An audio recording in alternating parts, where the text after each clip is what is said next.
বিএনপির স্থায়ী কমিটির সদস্য ডক্টর খন্দকার মোশাররফ হোসেন অভিযোগ করেছেন, নির্বাচনকে এখনও পিছিয়ে দেয়া বা ব্যাহত করার চেষ্টা চলছে। নন ইস্যুকে ইস্যু করে নির্বাচনকে ব্যাহতের ষড়যন্ত্র হচ্ছে। এদিকে বিএনপি সবার অংশগ্রহণে অন্তর্ভুক্তিমূলক রাজনৈতিক কাঠামো তৈরি করতে চায় বলে জানিয়েছেন দলটির স্থায়ী কমিটির আরেক সদস্য আমির খসরু মাহমুদ চৌধুরী। আহমেদ সরওয়ারের রিপোর্ট।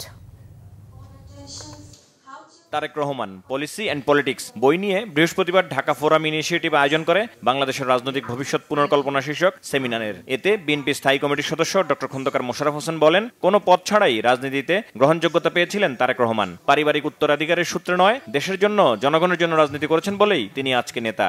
এই নির্বাচনকে কেন্দ্র করে ষড়যন্ত্র হচ্ছে। এই ষড়যন্ত্র কিন্তু আমরা মনে করি যে এটা নির্বাচনকে হয় বিলম্বিত করা বা নির্বাচনকে বাতিল করে দেওয়ার ষড়যন্ত্র চলছে।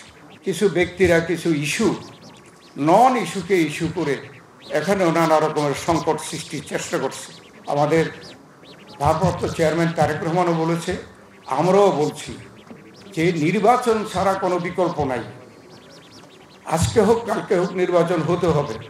আর সবচাইতে নিরাপদ সময় হচ্ছে আগামী এই ফেব্রুয়ারির মধ্যে। সেমিনারে বিএনপি স্থায়ী কমিটির আরেক সদস্য আমির খসরু মাহমুদ চৌধুরী বলেন, বহুদলীয় গণতন্ত্রের প্রবর্তক শহীদ রাষ্ট্রপতি জিয়াউর রহমান। এরপর গণতন্ত্রের জন্য দীর্ঘ লড়াই করেছেন বেগম খালেদা জিয়া। এখন সেই গণতন্ত্র রক্ষার দায়িত্ব পালন করছেন তারেক রহমান।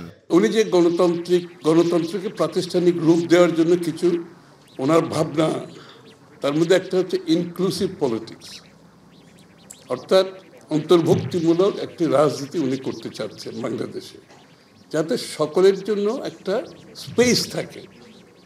সেটা সরকারে থাকলেও স্পেস থাকতে হবে, বিরোধী দলে থাকলেও স্পেস থাকতে হবে। বাংলাদেশের সবচেয়ে বড় প্রবলেম হচ্ছে উইনার টেকস অল। যারা ক্ষমতায় যায় তাদের জন্য সমস্ত বাংলাদেশের মালিকানা তাদের হাতে চলে যায়।